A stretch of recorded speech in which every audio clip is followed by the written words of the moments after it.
Izin bertanya Pak, bagaimana nasib akad 3U fresh graduate untuk mendapatkan pekerjaan jika setiap perusahaan hanya menerima kandidat yang telah memiliki pengalaman? wah ini paling banyak jadi kendala nih ya.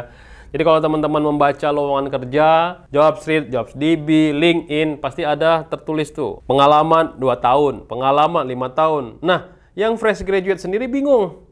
Pak, saya bagaimana untuk mendapatkan pengalaman kalau saya tidak dikasih kesempatan untuk bekerja?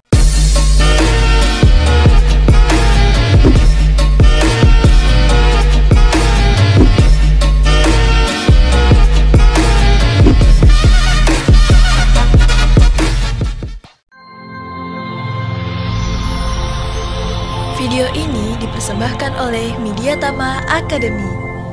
Training ketiga, langsung kerja. Pertanyaan berikutnya dari Ade Septiadi. Dia bilang kayak gini, Bang, kalau di-scan tapi warna sertifikatnya berbeda gimana, asli atau palsu? Nah, ini adalah pembahasan terkait dengan video Kak Cideni sebelumnya mengenai sertifikat palsu. Nah, teman-teman bisa lihat ya di video berikutnya ya, di video sebelumnya ya. Nah, kalau sertifikatnya warna ini sepertinya belum bisa dikategorikan asli palsu karena warna itu ya warna standar gitu ya, walaupun ada sedikit perubahan-perubahan nggak terlalu signifikan. Cuma kalau misalkan di scan, maksudnya tuh scan QR code-nya, sebenarnya QR code yang ada di sertifikat itu masih QR code yang offline. Jadi ketika kita scan muncul datanya ya, itu bisa dibuat melalui Google, ada aplikasi Google-nya juga buat QR code. Jadi jangan percaya dengan QR code yang tertempel di sertifikat tersebut. Ya, caranya gimana Pak? Nah, kalau teman-teman ada komunitas K3 atau teman-teman bisa share ke kita akan cek nih asli apa palsu. Atau teman-teman bisa lihat video saya sebelumnya terkait dengan banyak sekali sertifikat lisensi yang palsu. Jadi indikasi warna sertifikat itu belum bisa dijadikan acuan, tapi bisa juga sih, tapi tidak terlalu signifikan. Pertanyaan berikutnya, eat and sleep. Makan dan tidur, makan tidur ya.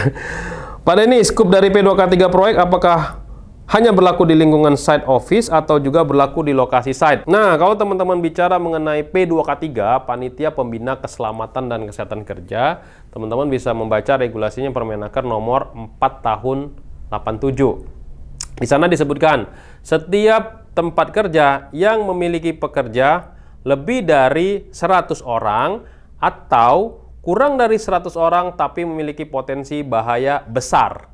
Ya, bahaya besar itu apa? Ada penyebab kebakaran, peledakan, keracunan, penyindaran radioaktif. Diwajibkan P2K3. Nah, kewajiban ini juga berlaku di tempat kerja baik itu di site office ataupun di site-nya di project gitu. Ya. Nah, balik lagi nih, site office, site project itu dalam satu lingkup area konstruksi nggak? Kalau emang satu ruang lingkup, ya udah di situ aja gitu loh. Ya, jadi nggak perlu buat lagi. Yang sering jadi pertanyaan adalah misalkan nih dalam satu kota nih, misalkan di Jakarta nih, ada Jakarta Barat, Jakarta Selatan, Jakarta Timur, Jakarta Utara. Masing-masing Jakarta itu ada project-project nih. Ada project A, project B, project C, project D. Walaupun dia dalam satu DKI Jakarta, karena dia berbeda project, tempat kerjanya berbeda dengan organisasi yang berbeda, dia harus membuat P2K3 sendiri-sendiri.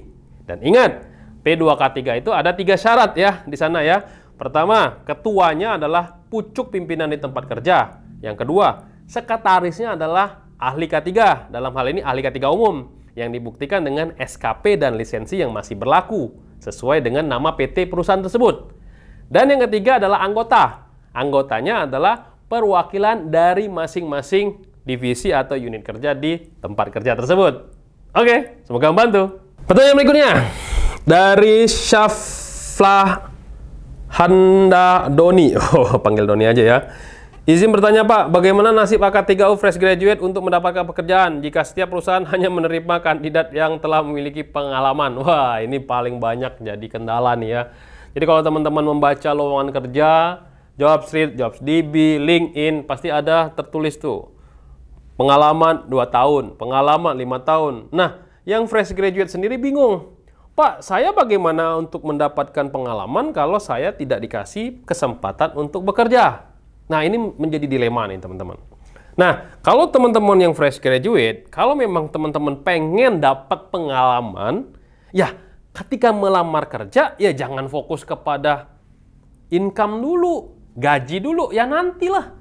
Ya, belajar dulu lah 2 tahun, 3 tahun, ya dapetin pengalaman.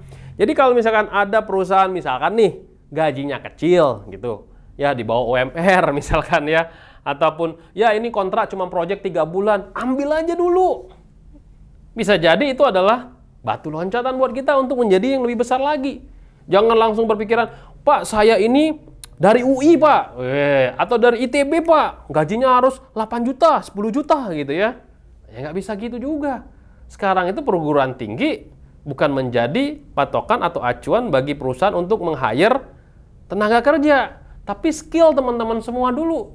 Ya. Skillnya apa nih? Oh K3, dibuktikan dengan apa? Sertifikat. Punya sertifikat nggak? Jangan sampai kita ngelamar kerja tanpa ada skill tambahan. Hanya ngandelin ijazah aja. Lewat gitu loh. Jadi teman-teman pastikan kalau mau ngelamar kerja ada sertifikat tambahan, skill, mau itu sertifikat Kemenaker kah, SDM kah, BNSP, terserah lah. Atau juga sertifikat hasil dari webinar Media Tama yang setiap Sabtu jam 1 sampai dengan jam 3, bisa juga itu dipakai. Misalkan, Pak kalau mau training Kemenaker atau BNSP mahal Pak, udah ikutnya Media Tama aja yang gratisan tiap Sabtu. Ya, jangan lupa tuh, ikut aja di sana. Ya, siapa tahu bisa mendapatkan pekerjaan buat teman-teman semua. Jadi itu ya intinya kalau misalkan teman-teman semua pengen kerja, ya jangan orientasi pertama kali adalah uang, karena teman-teman adalah fresh graduate. Kalau misalkan sudah ada uang, teman-teman tingkatkan skill, baru teman-teman bisa menargetkan, oh saya harus dapat gaji sekian. Jadi sudah tahu nih skillnya apa. Oke, jadi itu saran dari saya. Dan yang paling penting lagi teman-teman, cari relasi, kembangin relasi, networking, siapa tahu ada orang dalam. Ya. Peran orang dalam penting juga nih. Maksudnya orang dalam gimana Pak? Maksudnya orang dalam adalah orang yang menginformasikan apa atau siapa atau ada nggak lowongan kerja di perusahaan tersebut. Nah, itu kekuatan orang dalam di situ. Dia bisa merekomendasikan. Banyak juga perusahaan-perusahaan yang memberikan insentif kepada karyawannya yang bisa meng-hire temennya atau meng-hijack bahkan ya temennya yang ada di perusahaan lain untuk bergabung di perusahaan itu. Banyak yang juga kayak gitu. Ya. Terus teman-teman semua mencari pekerjaan. Dan buka dulu teman-teman, ada di website Media Tama Co.id, ada tombol karir K3, ya masuk aja di sana atau di Mika Pro, itu banyak sekali lowongan kerja terkait dengan kompetensi K3. Jadi teman-teman siapin ada CV, PDF ya, size-nya nggak terlalu gede, CV, sertifikat, udah itu aja, kirim dan buat CV-nya yang menarik.